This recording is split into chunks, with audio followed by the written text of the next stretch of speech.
카탈란수에 대한 심화 발표 예시입니다. 카탈란수란 프랑스 벨기에 수학자 외젠 샤를 카탈로니아의 이름을 따서 붙여진 명칭입니다. 카탈란수가 등장하는 문제의 예를 들자면 여러 가지가 있습니다. n쌍의 괄호를 열고 닫는 방법의 수, 친구와 2n번의 경기를 하는데 n번 이기고 n번 졌다. 하지만 어느 순간에도 더 많이 진 적은 없었다. 가능한 방법의 수는 n 플러스 2개의 변을 가진 볼록 다각형을 서로 교차하지 않는 선분으로 n개의 삼각형으로 나누는 방법의 수는 하지만 대표적인 것은 다음과 같은 최단 경로의수 문제입니다.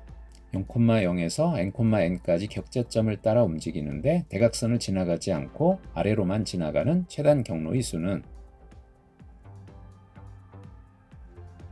카탈란수는 cn으로 표시하며 그 경우의 수는 n 플러스 1분의 1 곱하기 2ncn으로 알려져 있습니다. 이것에 대해서 두 가지 방법으로 증명해 보겠습니다.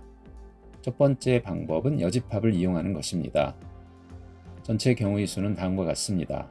여기에서 대각선을 아래에서 위로 지나쳐가는 경로의 수를 뺍니다. 대각선을 지나쳐 처음으로 y는 x 플러스 1과 만나는 점을 찾습니다. 그 이후의 경로를 뒤집습니다.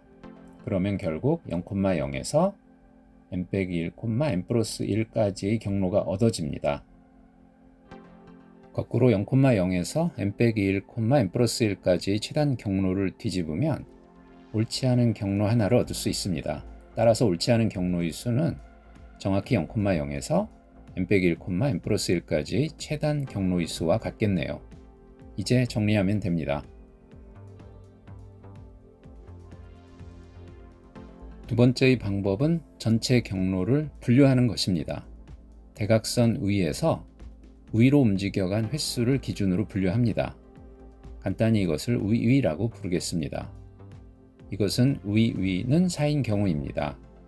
이제 여기서 위를 하나 줄여보겠습니다.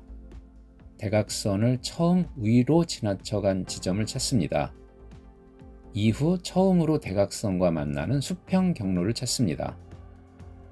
이 수평 경로를 기준으로 아래 위를 서로 바꿉니다. 그러면 위가 정확히 하나 줄어듭니다. 이제 똑같이 다시 대각선을 처음 위로 지나간 지점을 찾고 이후 처음으로 대각선과 만나는 수평 경로를 찾습니다. 서로 바꿉니다. 역시 위가 하나 줄어듭니다. 차례로 줄여갈 수 있습니다. 결국 위가 0인 경로를 찾을 수 있습니다. 반대로도 가능합니다. 마지막으로 대각선을 지나 수평으로 지나간 경로를 찾습니다. 그것을 기준으로 아래 위를 서로 뒤바꿉니다. 이와 같은 방식으로 정확히 n 플러스 1개의 집단으로 구분할 수 있습니다. 따라서 정확히 n 플러스 1로 나누면 됩니다.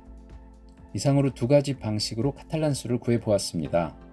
카탈란수에 대한 심화 발표는 첫째 카탈란수를 구하는 문제를 새롭게 찾아볼 수도 있고 둘째 카탈란수에 대한 다양한 예시를 새롭게 찾아볼 수도 있으며 셋째 카탈란수에 대한 새로운 증명 방법을 찾아볼 수도 있습니다. 예를 들어 점화식을 이용한 방법이 있을 수 있습니다. 다양한 방법으로 심화 발표를 준비해 보시기 바랍니다.